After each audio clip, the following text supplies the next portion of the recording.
राष्ट्र सर्वप्रथम, राष्ट्र सर्वप्रथम, राष्ट्र सर्वप्रथम, राष्ट्र सर्वप्रथम। राष्ट्र सर्वप्रथम की बात कार्यक्रम में आप सभी राष्ट्रवासियों का हार्दिक स्वागत है।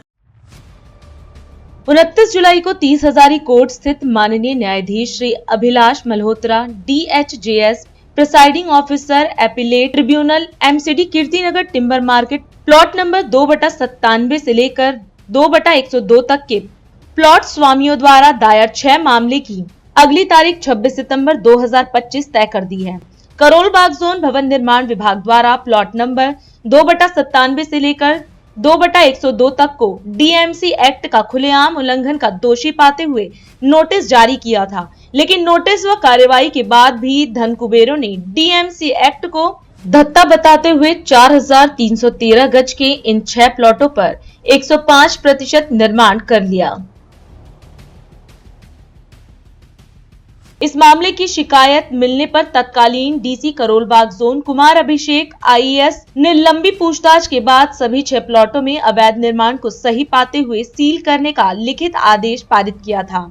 IAS DC कुमार अभिषेक के उक्त आदेश को फिर से एक बार धन कुबेरों ने दबा दिया और जब यह शिकायत ऊपर पहुंची तो DC कुमार अभिषेक का तबादला कर दिया गया।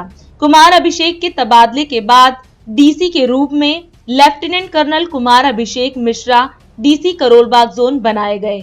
धन कुबेरों ने स्थानीय निगम पार्षद के सहयोग से उक्त फाइल को फिर से एक बार दबा दिया, जिसमें प्लॉट नंबर 2/97 से लेकर प्लॉट नंबर 2/102 तक को सील करने का आदेश दिया गया था। मजे की बात कहें या भ्रष्टाचार की पहुंच, DC बदल गए। EE भवन कुमार महेंद्रू, AE नरेंद्र सिंह मीना, JE एवं ऑफिस इंचार्ज भ्रष्टाचार के आरोप में सस्पेंड हो गए, लेकिन कीर्तिनगर टिम्बर मार्केट के इस प्लॉट की फाइल सीलिंग के आदेश के बावजूद दबी की दबी रही। कुमार अभिषेक मिश्रा DC के संदर्भ में बार बार इंडिया दर्पण दैनिक व DID न्यूज पोर्टल के साथ नेशनल टीवी चैनल सर्वधर्म संगम में खबर चलने के बाद DC कुमार अभिषेक मिश्रा को करोल बाग जोन से हटाया गया और IAS DC श्वेतिका सचान को करोल बाग जोन का DC बनाया गया। DC श्वेतिका सचान को भी करोल बाग जोन भवन निर्माण विभाग में तैनात EE तरुण शंकर आर्य, AE पवन कुमार एवं JE मानव चौधरी गुमराह करते रहे और SE अजय नागपाल ने DC को यह समझा दिया कि जो अधिकारी भवन निर्माण विभाग में गलत थे उन्हें सस्पेंड किया जा चुका है और वर्तमान के सभी अधिकारी नए हैं। मोतीनगर विधानसभा क्षेत्र के तीनों नगर निगम क्षेत्र में बड़े पैमाने पर जारी अवैध निर्माण एवं अतिक्रमण के मुद्दे के साथ साथ प्लॉट नंबर 2/96 से लेकर 2/102 तक हुए अवैध निर्माण के संदर्भ में जब शिकायतें CM कमिश्नर LG PM कार्यालय तक पहुंची तो पहले EE भवन ने गलत रिपोर्ट भेजकर उपरोक्त सभी वरिष्ठों को गुमराह किया। JE से लेकर बिल्डर तक को बचाते रहे, लेकिन जब बातें सामने आई तो DC श्वेतिका सचान दंग रह गई कि इस बड़े प्लॉट की सीलिंग का आदेश 2 वर्ष पूर्व ही IAS DC कुमार अभिषेक दे चुके हैं। DC करोल बाग जोन श्वेतिका सचान ने 7 जुलाई को JE मानव को जहां रमेश नगर निगम क्षेत्र से हटा दिया, वहीं JE राठौर के माध्यम से प्लॉट नंबर 2/97 से प्लॉट नंबर 2/102 तक को सील करवा दिया।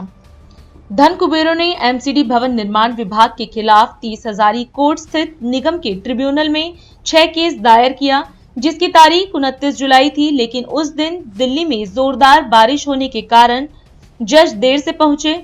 उससे पहले इन सभी मामलों की अगली तारीख 26 सितंबर 2025 डाल दी गई। इस सीलिंग कांड से जुड़ी कई बातें अब खुलकर सामने आ रही हैं। किस प्रकार से MCD के भ्रष्ट अधिकारी, सफेदपोश राजनेता इन अवैध निर्माणकर्ताओं को झूठे वादे कर अपना स्वार्थ सिद्ध करते रहे हैं। इन प्लॉटों में व्यापार करने वाले व्यापारी परेशान हो रहे हैं। जिन्होंने उन्हें संरक्षित करने का वादा कर उनका शोषण किया, वे अब उन व्यापारियों का फोन ही नहीं उठा रहे। व्यापारी इधर से उधर भाग रहे हैं। वे इंडिया दर्पण दैनिक, DID न्यूज एवं सर्वधर्म संगम के पास भी विभिन्न माध्यम से प्रयास कर रहे हैं कि मीडिया सीलिंग के इस खबर को न चलाए।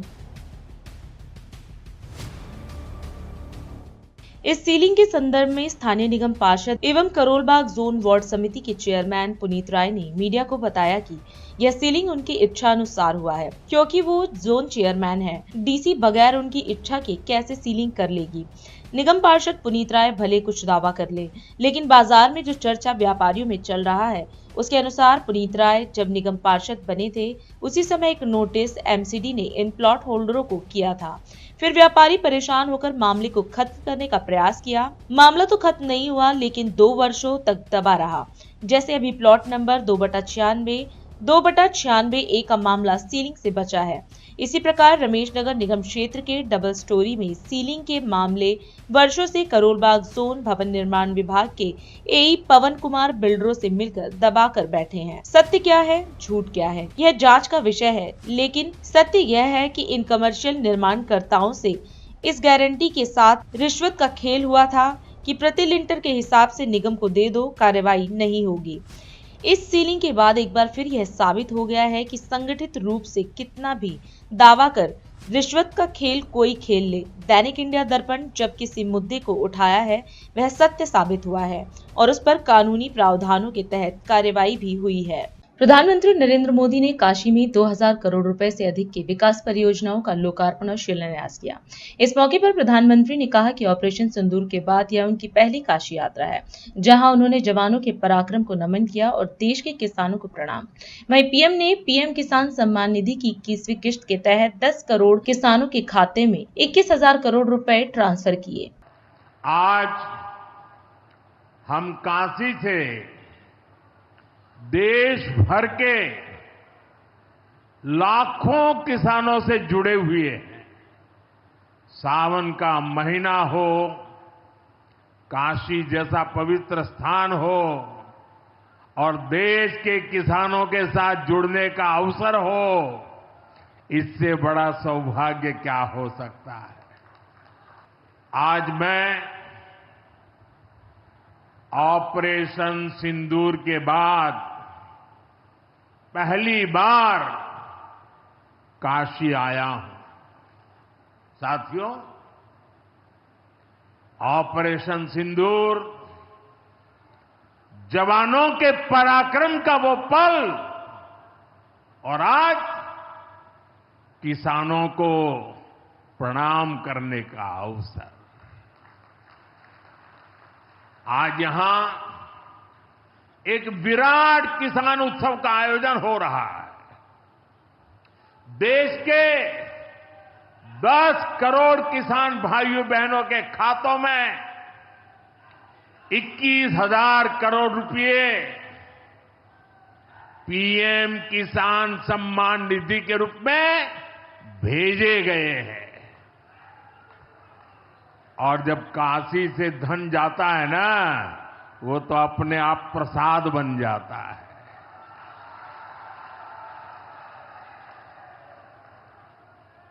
₹21,000 करोड़ रुपया किसानों के खाते में जमा। साथियों, आज यहां भी 2,000 करोड़ रुपए से ज्यादा की विकास परियोजनाओं का लोकार्पण और शिलान्यास भी हुआ है। बाबा के आशीर्वाद से काशी में विकास की अविरल धारा मां गंगा के साथ साथ आगे बढ़ रही है। मैं आप सभी को, देश के किसानों को बहुत बहुत बधाई देता हूं। अभी कुछ ही दिन पहले काशी में सांसद टूरिस्ट गाइड प्रतियोगिता भी आयोजित की गई थी। यानी स्पर्धा के द्वारा स्किल डेवलपमेंट, स्वयं प्रयास से स्किल डेवलपमेंट, उसके अनेक प्रयोग आज काशी की भूमि में हो रहे हैं। आने वाले दिनों में काशी सांसद फोटोग्राफी प्रतियोगिता, सांसद रोजगार मेला समेत कई और आयोजन भी होने वाले हैं। मैं यहां सरकार के सभी मुलाजिमों को, सरकार के सभी अधिकारियों को भी सार्वजनिक रूप से बहुत बहुत बधाई देता हूं, ताकि वे जनभागीदारी से युवा पीढ़ी को जोड़ करके ऐसे अद्भुत कार्यक्रमों की रचना करते हैं और सफलतापूर्वक उसको आगे बढ़ाते हैं। इस काम में जुड़े हुए सभी अधिकारी भी बहुत बहुत बधाई के पात्र हैं।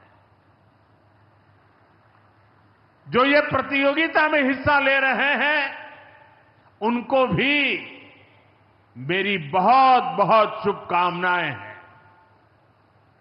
साथियों, हमारी सरकार निरंतर किसानों की खुशहाली के लिए काम कर रही है। उत्तर प्रदेश पुलिस भर्ती एवं पदोन्नति बोर्ड ने निष्पक्ष और पारदर्शी प्रक्रिया के तहत आज लखनऊ में उत्तर प्रदेश पुलिस दूरसंचार विभाग के लिए चयनित 1374 सहायक परिचालकों और 120 कार्यशाला कर्मचारियों को नियुक्ति पत्र वितरित किए। मुख्यमंत्री योगी आदित्यनाथ ने इस अवसर पर कार्यक्रम में शिरकत की और चयन प्रक्रिया की पारदर्शिता के लिए भर्ती बोर्ड को बधाई दी। मुख्यमंत्री ने कहा कि अब तक उत्तर प्रदेश पुलिस बल में 2,17,500 से अधिक पदों पर नियुक्ति की प्रक्रिया सफलतापूर्वक संपन्न हो चुकी है। उन्होंने नवचयनित अभ्यर्थियों को शुभकामना देते हुए भरोसा जताया कि वे अपने कर्तव्यों का निष्ठा और संवेदनशीलता के साथ निर्वहन कर समर्थ उत्तर प्रदेश और विकसित भारत की परिकल्पना को साकार करेंगे। उत्तर प्रदेश पुलिस दूरसंचार विभाग के लिए चयनित सहायक परिचालकों एवं कर्मशाला सहायकों के इस नियुक्ति पत्र वितरण कार्यक्रम में उत्तर प्रदेश पुलिस के सभी वरिष्ठ अधिकारीगण, नवचयनित टेलीकॉम पुलिस से जुड़े हुए सभी कार्मिकगण और उपस्थित बहनों और भाइयों, मैं सबसे पहले उत्तर प्रदेश भर्ती एवं प्रोन्नत बोर्ड के अध्यक्ष और उनकी पूरी टीम को चयन की एक पारदर्शी प्रक्रिया को अपनाते हुए निष्पक्ष भर्ती की इस प्रक्रिया को सुसंपन्न करने के लिए हृदय से धन्यवाद देता हूं। मैं धन्यवाद देता हूं यहां पर डीजी टेलीकॉम और उनकी पूरी टीम को, जिन्होंने भर्ती प्रक्रिया की निष्पक्षता और पारदर्शिता को इस नियुक्ति पत्र के माध्यम से यहां पर प्रस्तुत करने का एक प्रयास आगे बढ़ाया है। और उत्तर प्रदेश पुलिस बल के महानिदेशक श्री राजीव कृष्ण जी और उनकी पूरी टीम को, जिन्होंने इसको ऑर्गेनाइज करने और इस कार्यक्रम को अन्य सभी भर्ती प्रक्रियाओं से जुड़े हुए आयोग और बोर्ड के लिए भी एक प्रेरणा का केंद्र बनाया है। मैं बधाई देता हूं आप सभी नवनियुक्त टेलीकॉम पुलिस के कार्मिकों को, जिन्हें आज यहां पे नियुक्ति पत्र वितरण का कार्यक्रम अभी संपन्न हुआ है। आपको और आपके अभिभावकों को, परिवार के सभी सदस्यों को मेरी हृदय से बधाई है, मेरी मंगलमय शुभकामनाएं हैं। मुझे बताते हुए प्रसन्नता है कि आज जो पुलिस की भर्ती अब तक हम लोगों ने 2017 से प्रारंभ की थी, अब तक इस भर्ती को लेकर के हम देखें तो कुल मिलाकर के 2,17,500 से अधिक पुलिस कार्मिकों की निष्पक्ष और पारदर्शी तरीके से भर्ती की प्रक्रिया को उत्तर प्रदेश पुलिस बल ने संपन्न किया है। और ये आपके लिए भी एक गौरव का विषय है कि किसी भी राज्य की सिविल पुलिस से बड़े, सबसे बड़े पुलिस बल का आप हिस्सा बने हैं। तो इसके लिए भी मैं आप सबका हृदय से अभिनंदन करता हूं, आपको बधाई देता हूं। आज उत्तर प्रदेश पुलिस एक मॉडल बनी है। अपराध को कैसे नियंत्रित किया जाता है, दंगा मुक्त राज्य कैसे हो सकता है, अराजकता मुक्त राज्य कैसे हो सकता है, गुंडागिर्दी से मुक्त राज्य कैसे कराया जा सकता है। एक पक्ष यह हर व्यक्ति स्वीकार करता है कि हां सुधार हुआ है, व्यापक सुधार हुआ है, व्यापक परिवर्तन हुआ है। देश स्वीकार करता है, हर भारतवासी स्वीकार करता है। और अग्नि परीक्षा तब होती है जब कोई चुनौती आती है। महाकुंभ का आयोजन जिस भव्य और दिव्य तरीके से सकुशल संपन्न करने में सफलता प्राप्त की, परिणाम था उत्तर प्रदेश पुलिस का व्यवहार, उत्तर प्रदेश पुलिस की तत्परता, उत्तर प्रदेश पुलिस बल के द्वारा उस समय दिखाई गई संवेदनशीलता। आज के इस अवसर पर मैं एक बार फिर से जिन कार्मिकों को यहां पर आज एक नियुक्ति पत्र प्राप्त हो रहा है, उन्हें इस बात को ध्यान रखना होगा, अगर सरकार ने प्रतिबद्धता पूर्वक आपको एक निष्पक्ष और पारदर्शी भर्ती प्रक्रिया के साथ जोड़ करके आपके सुनहरे भविष्य के सपने को साकार करके आपके अभिभावक को भी और आपको भी एक नए भविष्य की ओर अग्रसर किया है, तो सरकार की भी यही मंशा है कि आप भी इसी प्रकार की तत्परता के साथ, संवेदनशीलता के साथ अपने व्यवहारिक कर्तव्यों का निर्वहन करते हुए उत्तर प्रदेश को एक समर्थ प्रदेश बनाने में, विकसित भारत की परिकल्पना को साकार करने में उत्तर प्रदेश पुलिस बल का हिस्सा बनकर के अपनी कर्तव्यों का ईमानदारी पूर्वक निर्वहन करने में सफल होंगे। अभी समय है एक ब्रेक का, हम चलते हैं ब्रेक पर, आप कहीं जाए नहीं, छोटा सा ब्रेक। श्रेया फर्निशिंग लेकर आया है आपके लिए होम कलेक्शन, जिसमें आपको मिलता है upholstery fabric, designer curtains, home and office decoratives, carpets and sofa cover कम से कम दाम में कीर्ति नगर में आपके लिए उपलब्ध है। Powered by Kamal Buildtech Private Limited, fulfilling promises. With our professional team and experience of delivering projects, in past we guarantee you peace of mind and top quality work in an affordable price. और अधिक खबरों के लिए आप हमारे YouTube channel दैनिक India दर्पण को अभी सब्सक्राइब करें और नोटिफिकेशन के लिए बेल आइकन को प्रेस करना ना भूलें। राष्ट्र सर्वप्रथम की बात कार्यक्रम में ब्रेक के बाद एक बार फिर आप सभी राष्ट्रवासियों का स्वागत है। सुरक्षा बलों का ऑपरेशन अखिल जारी है और तीसरे दिन 3 और आतंकवादियों को मार गिराया गया। इसके साथ ही इस अभियान में अब तक कुल 6 आतंकवादी मारे जा चुके हैं। उत्तराखंड के मुख्यमंत्री पुष्कर सिंह धामी ने कहा कि प्रधानमंत्री किसान सम्मान निधि की 20वीं किश्त जारी होने के साथ ही राज्य में किसानों को अब तक 3300 करोड़ रुपए से अधिक की राशि प्रदान की जा चुकी है। दिल्ली पुलिस आयुक्त SBK सिंह ने स्वतंत्रता दिवस से संबंधित सुरक्षा तैयारियों के मद्देनजर 2 अगस्त से 16 अगस्त तक राष्ट्रीय राजधानी के आसमान में ड्रोन, पैराग्लाइडर, हैंग ग्लाइडर और हॉट एयर बैलून आदि उड़ानों पर पाबंदी लगा दी है। दिल्ली सरकार ने बड़ा प्रशासनिक फेरबदल करते हुए भारतीय प्रशासनिक सेवा और दिल्ली अंडमान निकोबार द्वीप समूह, लक्षद्वीप, दमन एवं दीव तथा दादरा और नगर हवेली सिविल सेवा के लगभग 24 अधिकारियों के अंतर विभागीय तबादले और नियुक्तियां की हैं। इलाहाबाद उच्च न्यायालय में मकानों को ध्वस्त करने के गाजियाबाद विकास प्राधिकरण के नोटिस के मामले में यथास्थिति बनाए रखने का GDA को निर्देश दिया गया।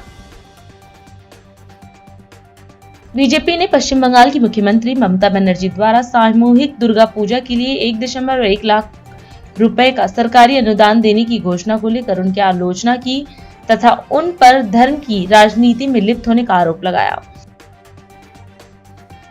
तमिलनाडु के मुख्यमंत्री एवं सत्तारूढ़ द्रविड़ मुनेत्र कषगम अध्यक्ष MK स्टालिन ने प्रतिद्वंदी दल अन्ना द्रविड़ मुनेत्र कषगम पर भारतीय जनता पार्टी के साथ नए सिरे से गठबंधन करने के लिए निशाना साधा। वार्षिक अमरनाथ यात्रा के अंतिम दिन 6000 से अधिक श्रद्धालुओं ने दक्षिण कश्मीर हिमालय स्थित पवित्र गुफा मंदिर में हिम शिवलिंग के दर्शन किए। केंद्रीय माध्यमिक शिक्षा बोर्ड के क्षेत्रीय निदेशक अन्ना नगर स्थित अपने आवास में मृत पाए गए। श्रीनगर हवाई अड्डे पर एक चौंकाने वाली घटना सामने आई, जहां एक सैन्य अधिकारी पर स्पाइस जेट के 4 कर्मचारियों पर जानलेवा हमला करने का आरोप है। प्रधानमंत्री नरेंद्र मोदी ने वाराणसी से प्रधानमंत्री किसान सम्मान निधि की 20वीं किश्त देश भर के किसानों के खातों में ट्रांसफर की। इस अवसर पर मुख्यमंत्री भजनलाल शर्मा ने बांसवाड़ा में आयोजित कार्यक्रम में वीडियो कॉन्फ्रेंसिंग के माध्यम से प्रधानमंत्री का मार्गदर्शन प्राप्त किया। इस अवसर पर मुख्यमंत्री ने जनसमूह को संबोधित करते हुए राज्य सरकार की किसान हितैषी योजनाओं की जानकारी दी और पात्र किसानों को चेक, प्रमाण पत्र व सहायता सामग्री का वितरण किया। इस दौरान उन्होंने कहा कि डबल इंजन सरकार किसानों के सशक्तिकरण के लिए प्रतिबद्ध है। आज के इस पीएम किसान सम्मान निधि के इस कार्यक्रम में मेरे भाई और बहनों, आज देश के यशस्वी प्रधानमंत्री नरेंद्र मोदी जी ने, क्योंकि जो मोदी जी ने कहा था कि जब तक हमारे किसान का उत्थान नहीं होगा, जब तक हमारे देश का उत्थान नहीं होगा। और आप देख सकते हैं कि किसान सम्मान निधि की 20वीं किस्त आज पूरे देश के अंदर देश के यशस्वी प्रधानमंत्री नरेंद्र मोदी जी ने देने का काम किया है और आपके मोबाइल में भी उसकी घंटी बज गई होगी। मैं आज के इस कार्यक्रम में हमारे राजस्थान भर के किसान हमारे इस बीसी के माध्यम से जुड़े हुए हैं। मैं उन सभी किसानों को बहुत बहुत बधाई और शुभकामनाएं देना चाहता हूं कि उनके खाते में आज पीएम सम्मान निधि का पैसा उनके खाते में आया है। पिछली 19 किस्तों के जरिए किसान भाइयों के खाते में 3,69,000 करोड़ रुपए की राशि भेजी जा चुकी है। आज राजस्थान के भी 76 लाख से अधिक किसान भाइयों और बहनों के खाते में 1,600 करोड़ रुपए की राशि अंतरित की जा रही है। मेरे भाइयों, मैं आपसे इतना ही कहना चाहता हूं, क्या देश के यशस्वी प्रधानमंत्री नरेंद्र मोदी जी से पहले क्या कोई किसानों के बारे में सोचता था?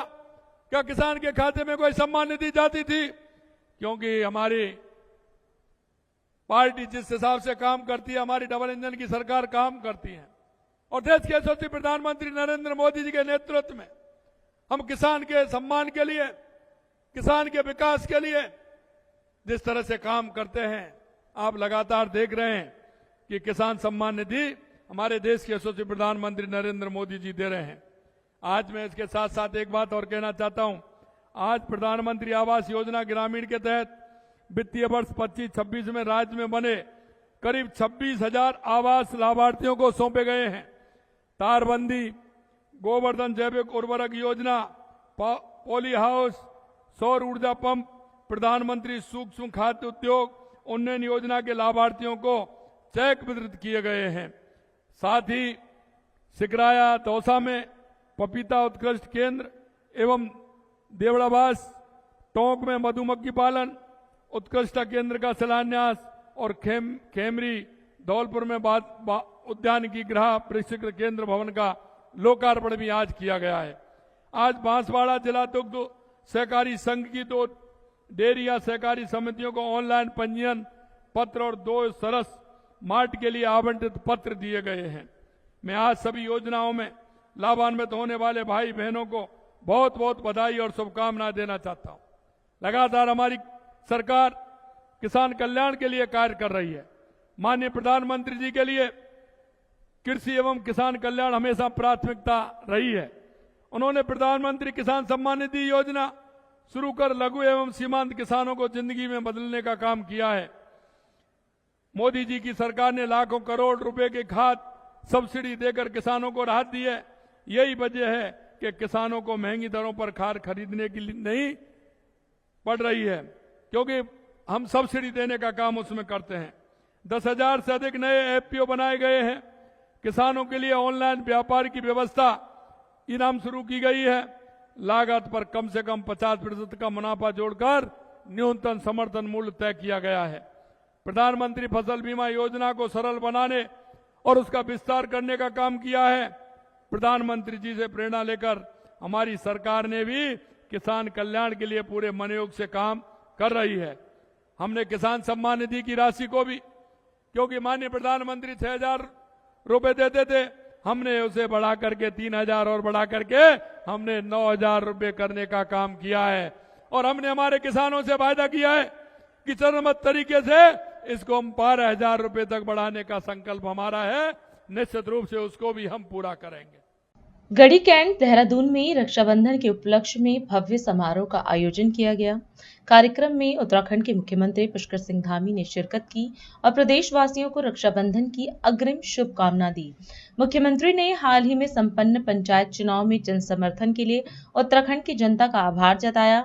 उन्होंने रक्षाबंधन के सांस्कृतिक महत्व पर प्रकाश डालते हुए प्रधानमंत्री नरेंद्र मोदी द्वारा बहनों को आत्मनिर्भर बनाने हेतु किए गए प्रयासों और योजनाओं की भी सराहना की। आज रक्षाबंधन पर्व के अवसर पर आयोजित इस रक्षाबंधन पर्व के समारोह में और बड़ी संख्या में आज हजारों हजार की संख्या में आई हुई सभी हमारी बहनें, मैं आज विशिष्ट अवसर पर आप सबके उपस्थित होने पर रक्षाबंधन की आप सबको अग्रिम बधाई देता हूं, आप सबको शुभकामनाएं देता हूं। इसके साथ ही अभी 2 दिन पहले जिस त्रिस्तरीय पंचायत चुनावों की मतगणना भी समाप्त हुई। पंचायत चुनावों का जो काम आप सब लोगों ने लंबे समय से हम सबको जिसका प्रतीक्षा थी, उस पंचायत चुनाव में भी व्यापक समर्थन देने के लिए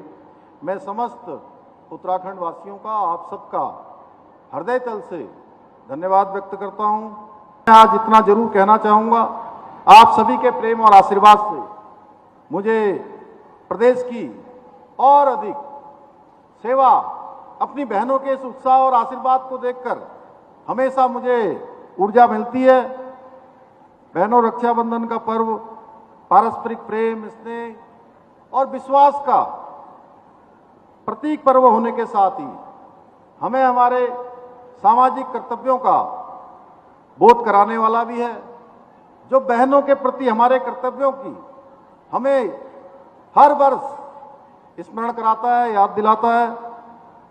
आप सभी जानती हैं कि हमारे आदरणीय प्रधानमंत्री श्री नरेंद्र मोदी जी हमारी बहन बेटियों को सक्षम बनाने के लिए, आत्मनिर्भर बनाने के लिए, उनके जीवन को ऊपर उठाने के लिए निरंतर कार्य कर रहे हैं। जहां एक और बेटी बचाओ बेटी पढ़ाओ योजना, सुकन्या समृद्धि योजना और उज्ज्वला योजना जैसी अनेक योजनाएं, उनके माध्यम से मोदी सरकार बेटियों को और महिलाओं को आत्मनिर्भर बनाने का प्रयास कर रही है। वहीं अभी नेहा जोशी ने कहा कि हमने भी आदरणीय प्रधानमंत्री श्री नरेंद्र मोदी जी के मार्गदर्शन में, उनकी प्रेरणा से 2022 के आम चुनाव में देवभूमि उत्तराखंड की देवतुल्य जनता से ये वचन उनके सामने रखा था कि नई सरकार का गठन होगा तो हम राज्य के अंदर हमारी महिलाओं के लिए जो 50% से जिनकी संख्या अधिक है, उस 50% से अधिक संख्या की बहनों के लिए, हमारी मातृशक्ति के लिए 100% का कानून लेकर आएंगे, समान नागरिक संहिता का कानून। हमने अपना वो वचन निभाया है। इसके साथ ही देश के अंदर 3 तलाक जैसी कुप्रथा का अंत करना हो, इसके साथ साथ नारी शक्ति बंधन अधिनियम, शौचालयों का निर्माण, आवास योजना के तहत महिलाओं को प्राथमिकता, मातृत्व अवकाश में वृद्धि तथा बेटियों के लिए सेना और सैनिक स्कूलों का रास्ता खुलवाकर उन्हें सशक्त बनाने का काम आदरणीय प्रधानमंत्री जी के नेतृत्व में हो रहा है। और अधिक खबरों के लिए आप हमारे YouTube चैनल दैनिक इंडिया दर्पण को अभी सब्सक्राइब करें और नोटिफिकेशन के लिए बेल आइकन को प्रेस करना ना भूलें।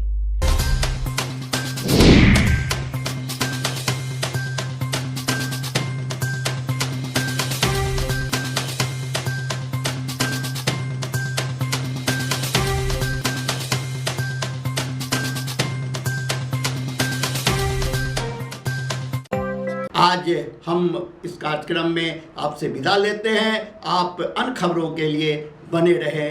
राष्ट्र सर्वप्रथम, वंदे मातरम, जाग उठा है भारत। राष्ट्र सर्वप्रथम राष्ट्र